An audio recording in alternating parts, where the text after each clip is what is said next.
Morocco is making millions of dollars from tourism, and this might make their economy one of the richest in Africa in the next 5 years. Welcome to the Finance Podcast, and it's Finance with Abbas. On today's episode, I'll be talking about 10 economic differences between these two great countries, the tourist center and the giants of Africa. Most of these economic differences is going to shock you, so I'd advise you to watch this video to the end so that you can learn a thing or two before dropping that hurtful comments. Whether you believe it or not, once you talk about Africa, Nigeria always comes to your mind first. That's because Nigeria has the largest population, we have the biggest markets, and we have a massive oil reserve. But quietly, Morocco has been building something very different. When I mean different, I'm talking about their tourism, their factories, their ports, their logistics, name it.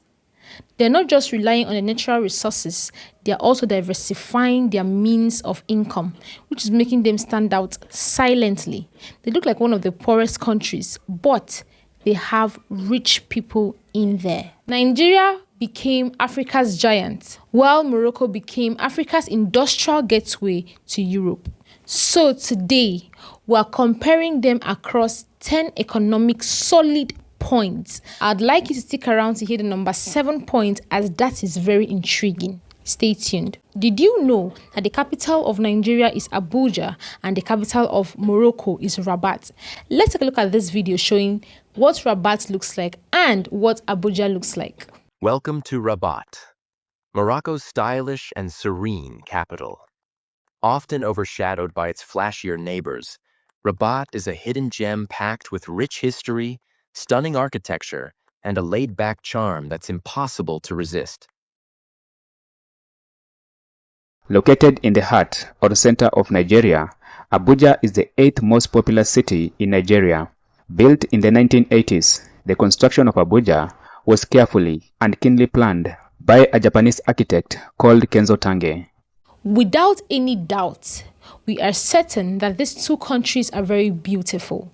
But today, we're looking at the economic factors, not the beauty of these countries. Let's dive right in. That is the size of the economy. Nigeria's GDP is roughly $350 billion to $400 billion. That makes it one of the largest in Africa. While Morocco's GDP is about $150 billion to $180 billion, meaning that Nigeria's GDP doubles that of Morocco. This is where things become very interesting.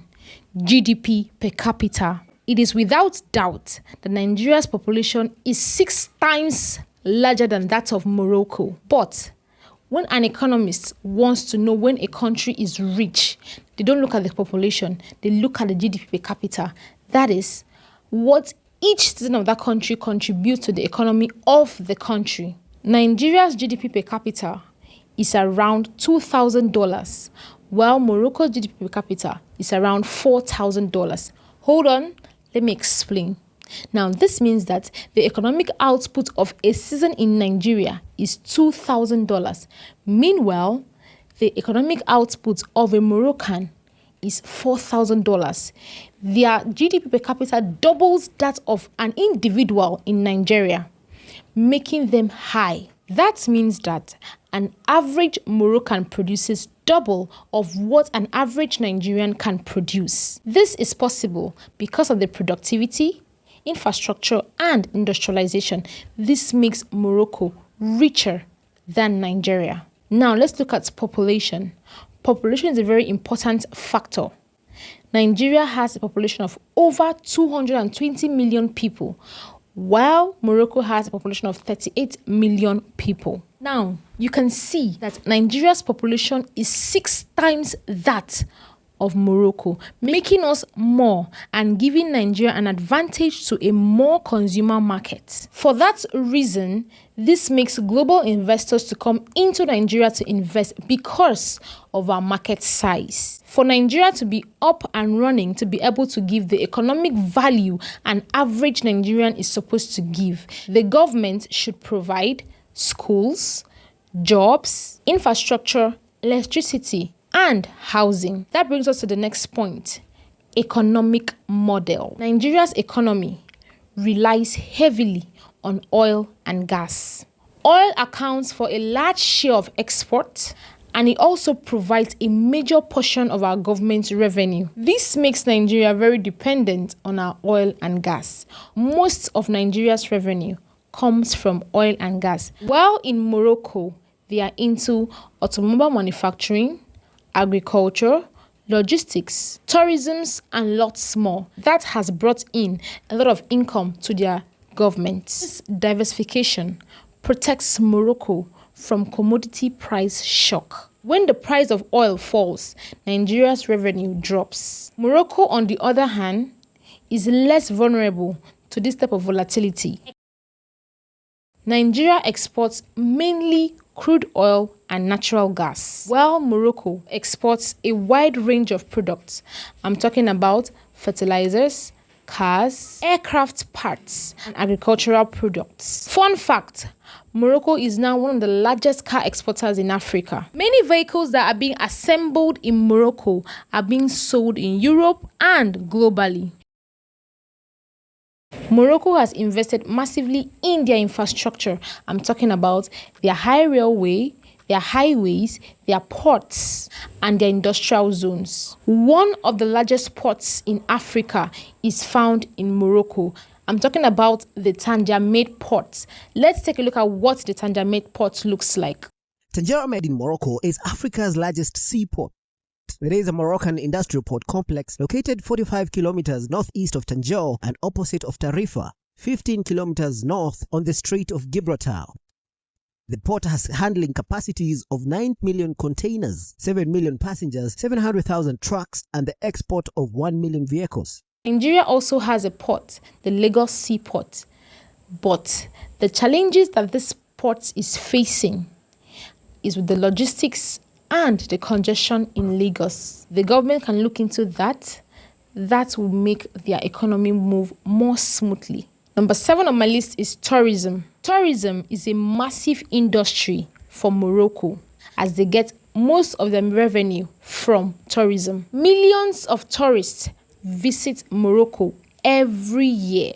They visit Casablanca, the Sahara Desert, the Tangier Med Port, and lots more. Tourism generates billions of dollars annually for Morocco. The funny thing is, Nigeria is very large in size and population. One would expect them to make so much money from tourism and from their diverse cultures, but this is not happening as we have very few tourism sites in Nigeria. Number 8, industrial power. Morocco has become one of Africa's largest automotive manufacturing hubs. Global companies now go to Morocco to assemble vehicles for exports. Now, with this kind of factories that are found there, they produce jobs, technology transfer, export revenue. Nigeria has tried to develop their manufacturing sectors, but they still face problems from their electricity, import dependence, logistics, and poor infrastructures.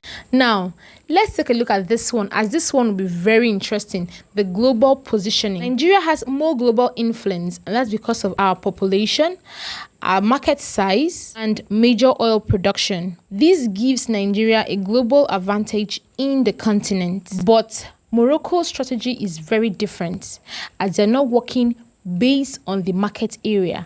They are focused on connections with Europe and other international countries to be a supply chain. And now, that brings us to the last point, the future economic potential. Nigeria's future depends on improving infrastructure, diversifying away from oil, expanding manufacturing and tech. Morocco's future growth will likely continue through their industrial exports, logistics hub, and their tourism expansion. If you've watched this video up until this point, I'd like to give a rundown from the beginning to the end. Now, in those 10 economic points that I have given, you can see that Nigeria has only successfully won 3, and the other 7 points has been taken by Morocco. This is a cue to Nigerians to work smart and use our advantage of our population to become Africa's China. Now, I want to hear from you. Which economy do you think is better? Is it that of Nigeria or that of Morocco? Are you for the oil or yeah, for the tourism? Let me know your thoughts in the comment section. Don't forget to like, don't forget to share, don't forget to subscribe to our YouTube channel for more finance content from us. Until next time, bye for now.